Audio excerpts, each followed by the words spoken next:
si exercice su prise de parole en public dañu am ñetti pàcc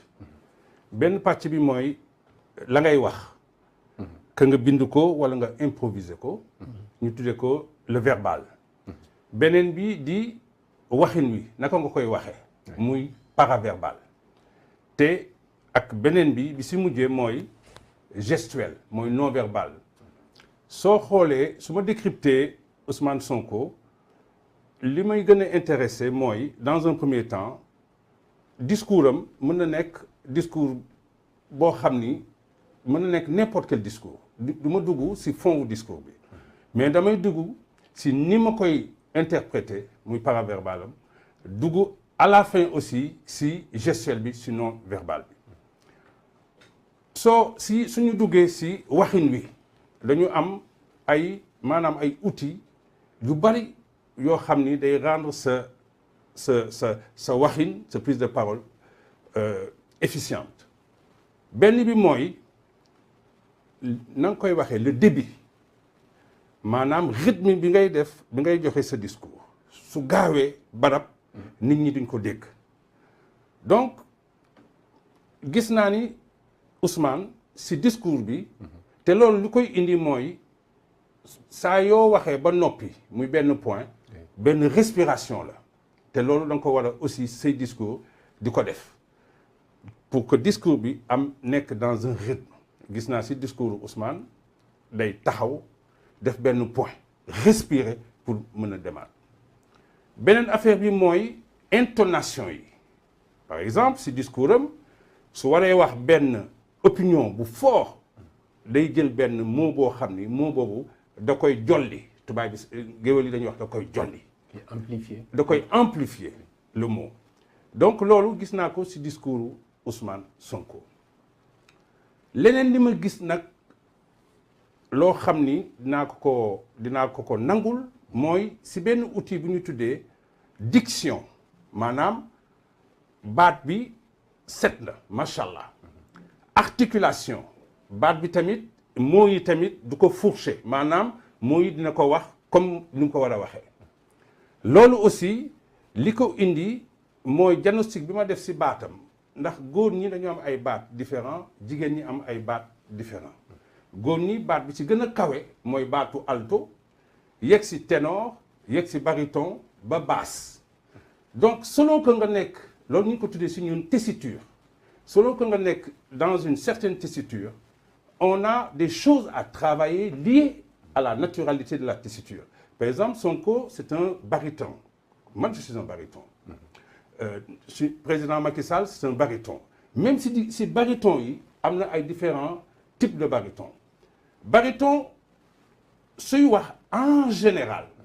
problème am mooy day wax plutôt dans le gras c'est-à-dire que si baatam fa mu diise et des fois duñ ko dégg donc il faut que mu yëkkati baatam ñu tuddee ko si suñu jargon le HP critique bi may def critique bi may def si Sonko si wàllu waxinam c'est toujours le même ton du yëkkati du xaw a daaneel te méthode ñun bi ñuy promouvoir muy méthode werekaan beneen notion bu ñu tuddee le registre mooy naka ngay waxee am na ñu ñuy tuddee le HP monsieur le président de la république dafa mel ni da ngay xëccu nga wàcc ñëw ni le moyen de la voix le médium plutôt de la voix monsieur le président de la république ba Babacar Ndaak Mbaye nee na ma mën nga géex monsieur le président de la république donc waxu werekaan dafa invoquer la parole dans le sens de la mélodie ndax géew li dañuy wax day neex su ma revenir à Sonko toujours c'est le même ton te sooy def le même ton à un moment donné les gens s'ennuient alors léegi à quel moment la war a ñëw yëkkati baat wàcce par exemple s'il fait un discours démonstratif di wane par exemple di wane des chiffres macroéconomiques etc mën na jël la voix leader de ME c'est-à-dire le médium ou le moyen de sa voix mais su demee bay invoquer pratiquement de l'anecdote ñu ñuy tuddee du storytelling lépp day wàcce baatam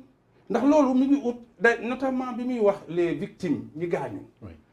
les arrêts sont morts non faut que nga am yëg-yëg lii am na y a eu 10 victimes fii gis nga gestion bi sama xol laa ko jëlee soo ko yuuxoo ak soo ko méttitloo c'est pas la même chose chez le récepteur qui est l'auditoire su ma tënkee mën naa fi toog 8 heures de temps di décrypter mais damay jàdd rek su ma demee nag si beneen aspect bi am solo ndax ni ngay bind 20% la sa prise de parole na nga koy waxee paraverbal 30% ak le corps il parle la gestion c'est 50% kon damay ñun si méthode bi ñuy jàngalee muy méthode africaine de l'art oratoire ñu jëlee ko si ngéwël yi c'est une méthode où orateur bi dafa war a di marquer sa prise de parole par la résonance des 5 registres da nga war a wax ci kaw di daaneel dafa am solo très bien ma jàll si loolu ñëw si li ñuy wax la gestuelle soo xoolee Sonko travaillé wul li ñuy tuddi sa verticalité dafa mel ni kuy fecc loolu c'est un tic gestuel boo xam ni soo ko xoolee voilà à des moments il n'est pas si vertical il bouge trop alors que ñun dañuy jàngal que ni da nga war a nekk dans une verticalité ndax si on bouge beaucoup récepteur bi ma nekk man di la déglu tic corporel boobu daf may yóbbaale ba peut-être la ngay wax du ma ko dégg ma continuer di wax que ni tamit toujours si domaine corporel su waxee ba daaneel lii tax toujours man mii di récepteur may continuer ak moom c'est le masque c'est le sourire le visage est trop fermé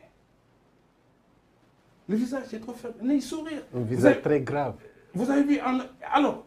et on va vous dire que ce que je dis est grave quand ce que je dis est grave si je le marque par une fermeture du masque je rends peut-être encore plus grave ce que je dis mais quelle est la sensation du récepteur de ce qu'on dit ma wax la si benn affaire nga ñëw voir un procureur qui doit vous condamner ñaan ma ko yàlla à perpétuité la manière dont il va le dire la manière dont il va ouvrir son masque moi qui suis le condamné je vais le recevoir différemment s'il me condamne à perpétuité avec un masque serré il double ma peine s'il ouvre le masque il atténue chez moi l'émotion née de la peine vous voyez donc c'est pour dire que gestuelle bi dafa am solo ma finir rek rapidement il y a le problème du micro est récurrent. D'accord.